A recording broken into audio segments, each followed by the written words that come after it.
So ito mga ka-farmers, medyo nagkamali tayo dito ng konti sa ginawa nating brooder. So ito kasi, yan, ang labasan ng init ay ito lang at yung iba plywood na. So nung una, first week ng pagbo-brooder natin ng mga sisiw ay ayos lang naman. Pero nung lumaki na yung mga sisiw natin ay medyo nagkakaproblema na tayo. Dahil sa loob medyo mainit na talaga kahit walang ilaw, mainit sa loob. So yung mga sisiw natin na malalaki na at nagsisikipan ay naiinitan sa loob.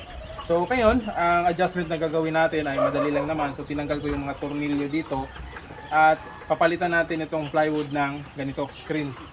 So ito lang na yung dalawang plywood ang papalitan natin, bali yung kalahati nito ay magiging screen na. So kung maglalagay tayo ng mga sisiw dito na day old pa lang or mga 3 days old, ay pwede lang natin takpan yun ng plywood. Basta paglaki nila ay pwede lang natin tanggalin yung plywood at ang matitira ay itong screen. So ang purpose naman ng screen nito ay para hindi pasukin ng mga lamok at saka yung langaw. So yun ang mga purpose nito. So ngayon ay tatanggalin natin ito at aayusin natin. Alright? So ito mga ka-farmers, yung ginawa pala natin na adjustment ay ganito. So nung hindi pa tayo, yung mga malalaki na yung sisiw natin, ito, binuksan natin ng konti yung kanilang brooder. So ganyan, sa ganyang pamamaraan mga ka-farmers ay makakalabas yung init sa loob. So ngayon ay medyo mainit na talaga sa loob at saka yung panahon ngayon ay sobrang init din. Kaya dumadag din yung sa loob ng ating brooder. So ito, tatanggalin muna natin. So mabilis naman na ito dahil tornilyo lang nakalagay. Yan, tatanggal lang yan.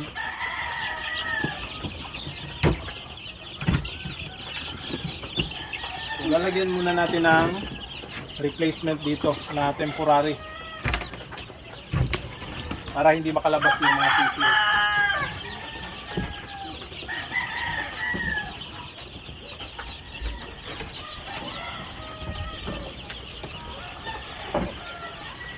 So ayan, ito natanggal na natin yung kanyang pinto dito sa taas at i-modify muna natin ito.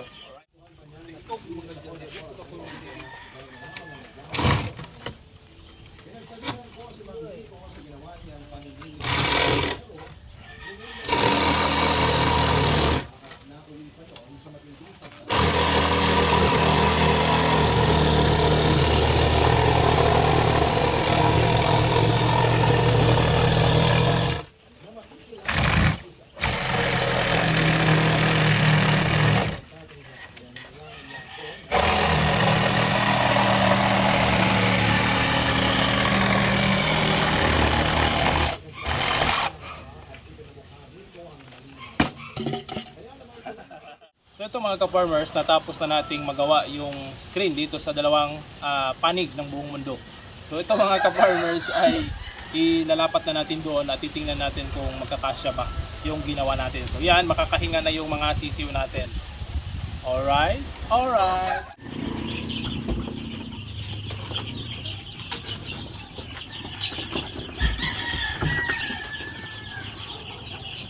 Napakainit mga ka-farmers. Check 1, 2. Ako po, ayaw pumasok.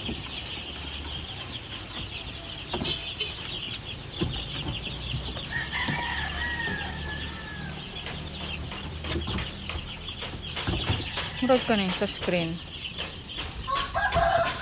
Yung kahoy. Kahoy? Asang kahoy yaman? Agad mo sa ubos? Okay ka na. May dinisiwan.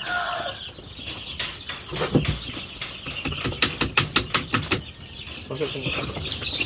Puso.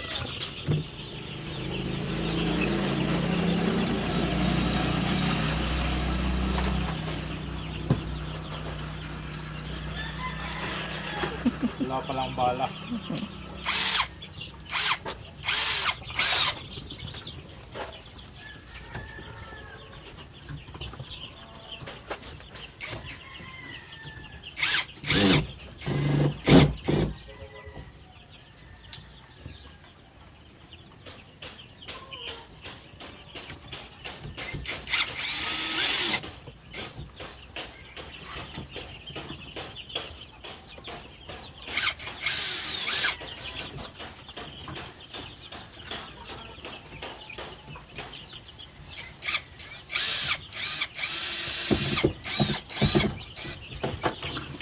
may naupal.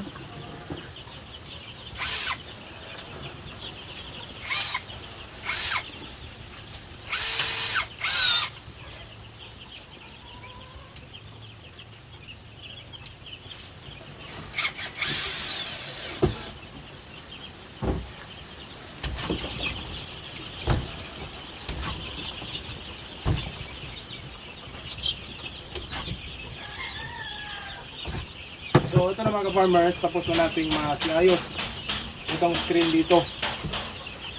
So yung isa, papalitan pa natin, pero goods na ito. Yan. Alright.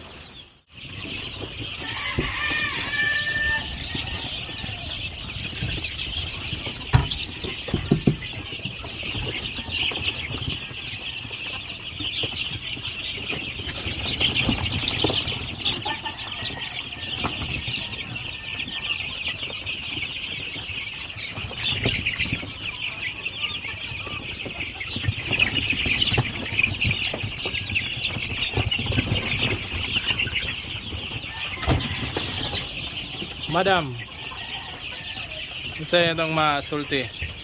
Kapoy kayo sa farming. Ha? Lisan na din.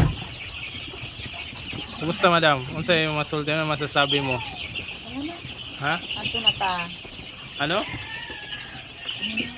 Anay, kapoy na tao na siya og farming. Tahuyad. Losyang na siya diri. Trabaho. So, mo niya itong design sa brooder sa una. Naratay screen diri galaw sa og hangin. Pero, maaday tayo mga gamayng adjustment. So, kani, nga design is good for mga nasa 1 day old hangtod mga 7 days old na mga sisiw o mga piso. So, okay pa na siya. Pero, pag abot og mga 2 weeks, 3 weeks hangtod 1 month old ang atong mga piso, so medyo nanatay gamayng problema ani nga design. So kanina gigaman natog adjustment. So ito atong gihimo na og full screen ang half, full ang half. So atong ang half nga ang full nga door. So na tunguna naman siya plywood rin nagsara, middle ra ang na screen karon para dili kayo mainitan og sobra ang atong mga sisiw sa sulod. Kaya na naman sila 2 weeks, 3 weeks old na. So daghan pagod sila diri sa sulod. So init kayo plus napatay bulb. So init kayo sila diya sa sulod kung dili nato butangan diri og exhaust. So galaw sa hangin. So kani nga adjustment ay okay na ni. Ani po diri. Kay itong una baling inita ra gud kayo kay wala man tay blower sa sulod. Alright. So sa kinabuhi kinahanglan gud tag na ay mga adjustment na gamon. Pareha ra po danay sa pag-farming kung masayop man galing ta sa una, so the next time pwede ta magama og adjustment. Di ba?